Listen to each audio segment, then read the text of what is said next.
warm round of applause for Simone Boulder.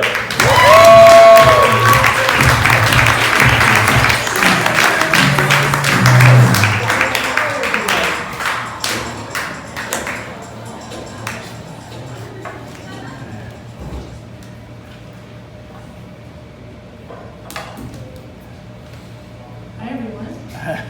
Hi. Before I get started, I'm a native Montrealer. I was born and raised here. I live in Ottawa now. Don't feel bad for me. It's okay. So whenever people find out that I do stand-up, they're surprised. And they say things like, wow, you do stand-up? But you're so quiet, shy, and reserved. And I'm like, because quiet, shy, and reserved is how the shocked neighbor describes the killer that lives next door to them to the news. And I find it amusing because I haven't killed anyone yet. And I think we should start treating our relationships like working out at the gym. Like if you leave one piece of equipment to go to another piece of equipment, don't get all like bent out of shape and mad when you decide to come back and someone else is on the equipment that you left because you didn't appreciate what you had when you had it. Also, when you finish, wipe off your equipment. It's the polite thing to do. When is the best time to spring a kink on someone? Right away? My vote is never, because I'm afraid that I'm the king, and it's happened. I've always wanted to be slapped around during sex by a beautiful black woman. Good for you, Kyle. You and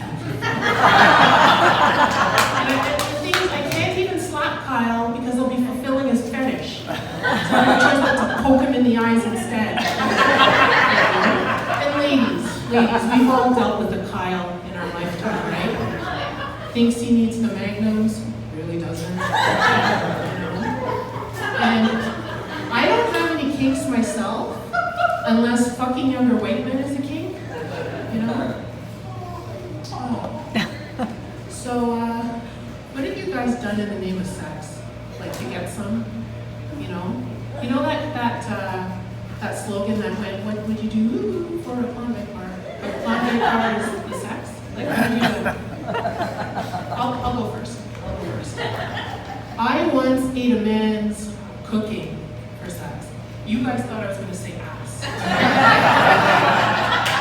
His ass would have tasted better. Actually, I had to eat his ass to get the taste of the cooking out of it. So gross. And I did it for one of two reasons. Either I really, really needed sex, or the sex was really, really good. I really, really needed it.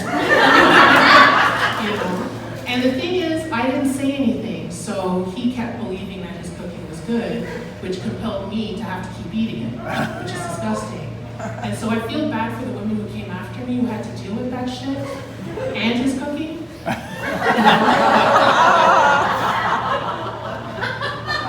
The most awkward part of this post-baby body is the fact that I haven't had any babies, so I feel like I didn't earn it. And in case you don't have eyeballs at work, I'm fat. And whenever I say that, someone always goes, no, don't say that, you're beautiful. And I'm like, bitch, I know, I said I was fat.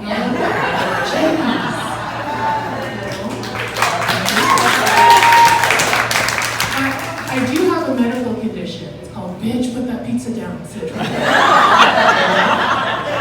And my ideal weight is Sidney Crosby on top of me. My goal weight is visible collarbones. And the thing is, my weight's really not an issue unless I'm sitting on your face. But if you die, you die. That's right. So I'm 53. And thank you. Whoever said that. I don't crack. And I feel that, at this age and like with experience and knowledge that I'm like at my sexiest and most desirable and most alluring. You know, because like I'm funny, I'm cute, and I know how to fuck. Yeah.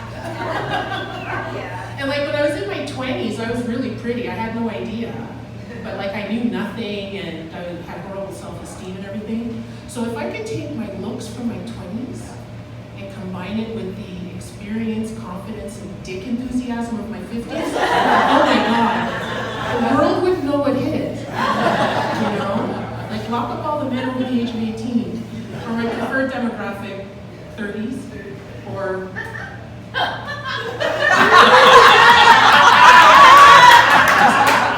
oh, let me just get you a patty pan. I'll do it later.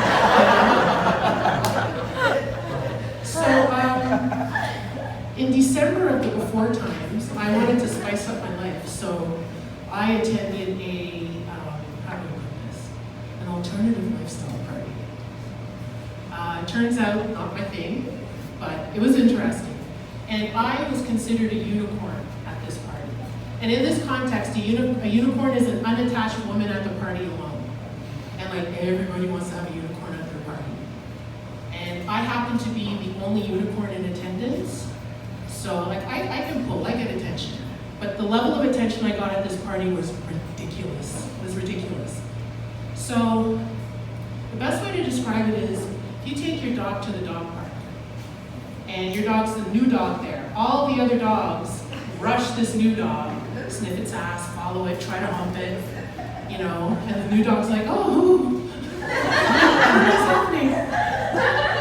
So that was me at this, that was me, except no other new dogs arrived. So all night, I had my butt invasively sniffed and checked out, and it wasn't so bad. I don't dance. Somewhere in my 20s, I lost the public dancing gene. Like up until then, I loved to dance, but I lost it somewhere in my 20s or my 30s. So nowadays, I only dance in controlled environments, like at a wedding or at gunpoint. But I can't do it in public. I just freeze, unless I'm white girl wasted. And so, in the before times, you know, I didn't get white girl wasted often, but my new normal, that's my cue for the theme, my new normal is I'm white girl wasted 24/7 since lockdown began. And the thing is, white girl wasted in lockdown at home is far worse than out in the bar. It is far worse. Like I'm up on my coffee table doing my Coyote Ugly dance, you know? I'm stealing chicken wings off my own plate. I'm singing Call Me Maybe at the top of my lungs in the living room.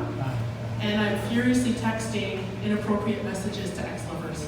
And then the whole night comes to a head in an emotional, epic meltdown in my own bathroom, where I'm holding my own hair back, comforting myself as I puke. It's not pretty. It is not pretty. You know, I haven't had my black girl card revoked yet, but I've been on probation since like 1986. So.